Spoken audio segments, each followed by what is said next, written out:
drôle. Les audiences d'hier soir. Moi, j'espère mourir de rire un jour. C'est vrai, mais pas avec vos blagues. Non, ça, on c'est commence certain. avec les audiences du Prime.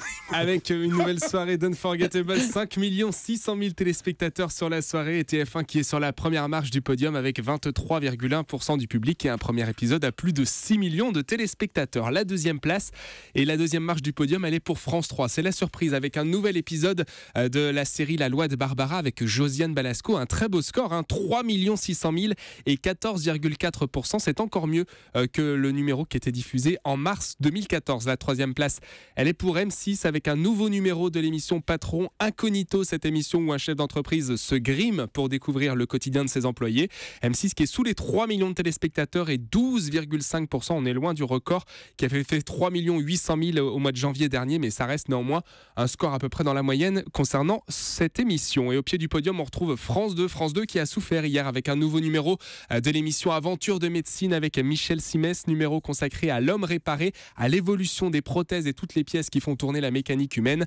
2 500 000 téléspectateurs, il y avait un caillou dans la mécanique, et 10,4% du public. On est nettement en dessous du score de la semaine dernière puisque ça faisait pratiquement 3 millions de téléspectateurs.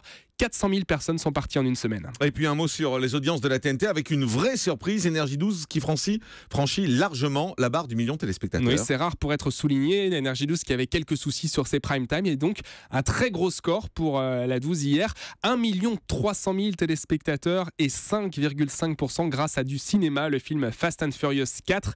Énergie 12 qui est la seule chaîne à dépasser le million. Voilà la raison pour laquelle sans doute les autres chaînes vont être très furieuses de ce score. Et puis coup d'œil sur le 5e numéro de Adam recherche Ève. Eh bien là c'est la déculottée pure D8 puisque c'est le pire score de l'émission. 588 000 téléspectateurs seulement et 2,3% du public. Il est temps qu'ils enlèvent le flou. Oui, exactement, voilà pourquoi sans doute ils ont pris cette décision dont on vous parlera tout à l'heure de diffuser cette émission sans floutage pour le 19 juin. On y revient dans un instant puisque ce sera le fait média du jour en deuxième partie de soirée. Avec un nouveau numéro de l'émission Le Divan, c'est Josiane Balasco qui était allongée sur le divan rouge hier. Eh bien France 3 reprend des couleurs pour sa deuxième partie de soirée. 7% du public et 635 000 téléspectateurs, c'est mieux que les précédents numéros. Effectivement, c'était une soirée spéciale Josiane Balasco, donc ils ont tout fait pour essayer de sauver le soldat Fogiel.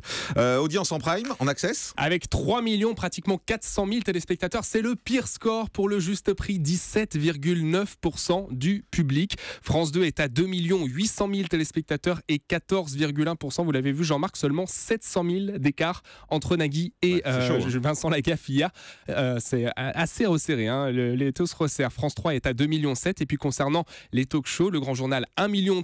Touche pas mon poste 1,3 million également, vraiment dans un mouchoir de poche. C'est à vous et sous le million de téléspectateurs. Il n'y a pas grand monde en access visiblement hier, puisque même Cyril Hanouna ou le Grand Journal sont un peu plus faibles que d'habitude. C'est assez étonnant. Il faisait beau. Il faisait beau, oui, sans doute. Et puis mais il y a le changement d'heure aussi, donc les gens restent peut-être un peu plus tard dehors parce qu'il fait jour plus tard. À mon avis, c'est une des raisons. On est géniaux. Merci beaucoup Romain.